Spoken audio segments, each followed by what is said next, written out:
Құрметті достар, қалдарыңыз қалай? Мен бүгін сіздерге Водолей белгісіндегі адамдарға арналған гороскоп. Бүгін енді демалыс күні болған соң, мен енді видеоны үйде түсіріп отырмын.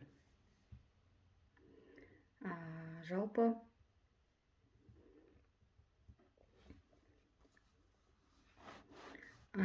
2022 жылы Водолей белгісіндегі адамдарға жаңа өміріңізге жаңа адам, бала, жаңа неке, жаңа жұмыс орны келеді, немесе басқа үйге көшесіздер. 2022 жылы. Ал февраль айына келетін болсақ, 1 февраль күні жаңа ай туады. Бұл сіздерге 1 домға келіп тұр. В знаке Водолей белгісінде. Яғни көп адамдардың өмірінде жаңа цикл басталады деген сөз. 1 мен 7 февраль аралығында туылсаңыз, осы жаңа циклдың бастауын қатты сезінетін боласыздар. Жаңа ай сіздерге жаңа идея, жаңа план, жаңа серіктес, танысу, жаңа клиент алып келеді. Жаңа имидж, немесе шашыңыздың үлгісін басқаша жасауыңыз мүмкін. Киімдеріңізді мүлде ауыстыруларыңыз мүмкін. Жаңа махаббат пайда болады сіздерде. 2 февраль кешкі сағат 5-тен кейін Астана уақыты бойынша армандарыңызды жазуға, айтуға өте қолайлы кезең. Себебі 02/02/2022 өте жақсы қолайлы кезең.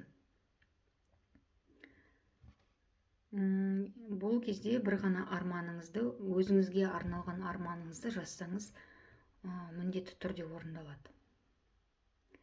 4 февраль күні Меркурий дұрыс бағытта айнала бастайды. Ол 12 домға келіп тұр. Бұл күні жұмысыңыздың, ремонттың, бір проектінің аяқталуын білдіреді. Ауырып жүрсеңіз жазыласыз. Бір құпия ашылады. 12 дом ол құпия, бір құпияның ашылуы. Соның куәгері боласыз. Үйде отырып онлайн түрде жұмыс жасайсыз. Дәл осы күні Солнце мен Сатурн 1 домда кездеседі. Ол үлкен жауапкершілік алу деген мағынаны білдіреді.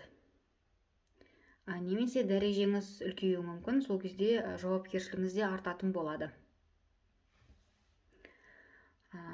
Бизнес бастауыңыз мүмкін. Жалпы өзіңізге өте көп көңіл бөліңіз. Мықты бір мамандықты игеруге қолайлы ай. Некеге тұруыңыз, бала көтеру, бала босану деген сияқты көптеген жаңалықтар болады. Үй салуыңыз да мүмкін.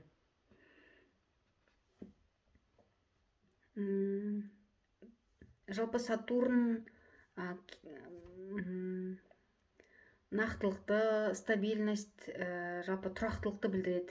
Оның үстіне ол кирпич деген мағынада үй салуыңыз сол себепті мүмкін.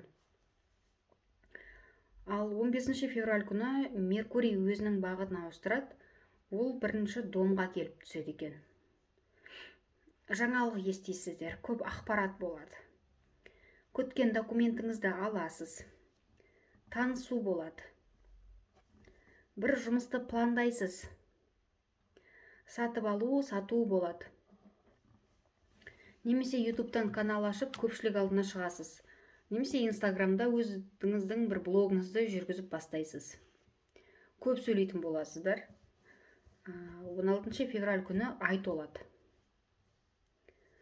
Бұл қарым-қатынасқа, некеге, маңызды кездесулер немесе ажырасуды білдіреді. Немесе тұрып жатқан адамыңызбен, егер квартирада тұратын болсаңыз, бірігіп үй сатып аласыздар. Романтикалық қарым-қатынас болады. Одан кейін бизнесте қарым-қатынастар болады. Бұл жерде сіздер келісіп жұмыс жасауға өте қолайлы. Осы кезде немесе некеге бірге тұруға өте қолайлы. Егер бұлай болмаған жағдайда екі адам екі жаққа қарай бөлініп кетеді. Жұмыстан кету немесе жұмысқа орналасу деген сияқты бір өміріңізде бір циклдар болады. Ал 19 февраль күні Солнце екінші домға келіп тұр.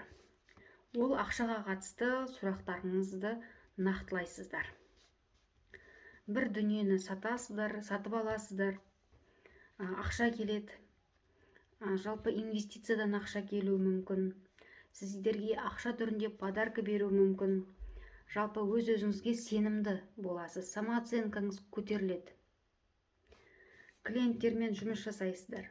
Клиенттермен көбірек жұмыс жасасаңыздар, қызметтің бағасын көтересіз.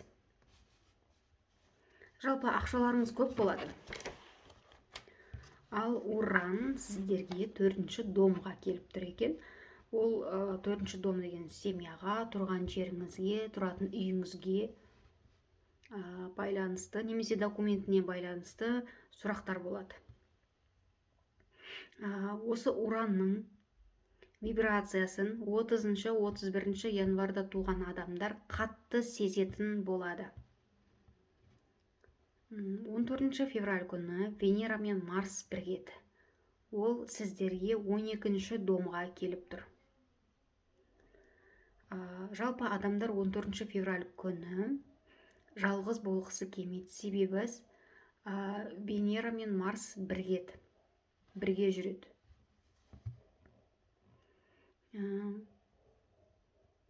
12-ші домға түсіп тұрғандықтан, 12-ші дом деген құпия деген мағынаны білдіреді. Егер біреумен жүретін болсаңыз, сіз оны ешкімге айтпайсыз, құпия түрде ұстайтын боласыз. Жалпы сіздерге жаман ештеңе шыққан жоқ, жаман ештеңе көріп тұрған жоқпын. Егер менің прогноздарым ұнап жатса, каналыма жазылып, және лайк басып отыруды ұмытпаңыздар. Бай-бақуатты болыңыздар.